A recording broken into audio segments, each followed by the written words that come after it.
ବହୁତ ଗାୟକ ବନ୍ଧୁ ଗାୟିକା ମହାଶୟ ସବୁ ଅଛନ୍ତି ମୋର କୃତି ଉପରେ ଆଲୋଚନା କରିଥାନ୍ତି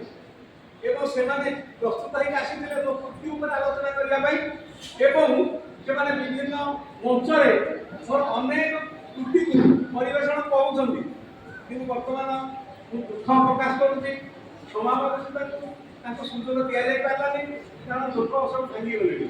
ଏବଂ ଆମର ସଭା ଆଜି ବିଳମ୍ବରେ ଆରମ୍ଭ ହୋଇଥିବାରୁ ଏହି ପ୍ରକାର ବିପର୍ଯ୍ୟୟ ଘଟିଲା ଆଉ ଆପଣ ସମସ୍ତଙ୍କୁ ନିବେଦନ କରୁଛି ଏହି ଦୋଷ ପାଇଁ ଟିକେ ଆପଣମାନେ ଉଦାର ହୃଦୟରେ କ୍ଷମା ଦେବେ ଏବଂ ଆସନ୍ତା ବର୍ଷ ଯଦି ଏହି କାର୍ଯ୍ୟକ୍ରମ ହୁଏ ଆମର ବିଶ୍ୱନାଥ ସାହିତ୍ୟ ଓ ସଂସ୍କୃତି ବିକାଶ ପରିଷଦ এই আয়োজন কিপরি করନ୍ତି এবং କରିବା ପାଇଁ ଆଗଭର ହୁଅନ୍ତି ଆପଣମାନେ ଟିକେ ସମୟ ପୂର୍ବରୁ ଆସିକି ପହଞ୍ଚିବେ ବିଳମ୍ବରେ ଆସିବାରୁ ବିଳମ୍ବରେ କାର୍ଯ୍ୟକ୍ରମ ଆରମ୍ଭ ହେବାରୁ ବହୁତ ପରିଲକ୍ଷିତ ହୋଇଛି ସେଇଥିପାଇଁ ମୁଁ ଆପଣମାନଙ୍କୁ କ୍ଷମା ମାଗୁଛି ମୁଁ ଆଶା କରୁଛି ଯଦି ବିଶ୍ୱନାଥ ସାହିତ୍ୟ ଓ ସଂସ୍କୃତି ବିକାଶ ପରିଷଦ ଆସନ୍ତା ବର୍ଷକୁ ଏ କାର୍ଯ୍ୟକ୍ରମଟି ଆୟୋଜନ କରନ୍ତି ତାହେଲେ ଆପଣମାନେ ବହୁ ମାତ୍ରାରେ ଯୋଗ ଦେବେ ଏହି ତ୍ରୁଟିକୁ ସୁଧାରିବା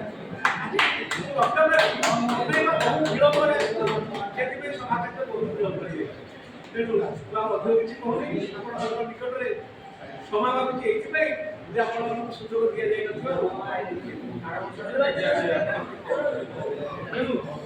ତେଣୁ ମୁଁ ବର୍ତ୍ତମାନ ଆମର ଗୁରୁଜୀ ବୈକୁଣ୍ଠନାଥ କର ନିବେଦନ କରିବି ସେ ସମସ୍ତଙ୍କୁ ଧନ୍ୟବାଦ ଜୟ ଜଗନ୍ନାଥ। तो आज जो कार्यक्रम रही तार अंतिम पर्यायर कार्यक्रम धन्यवाद प्रदान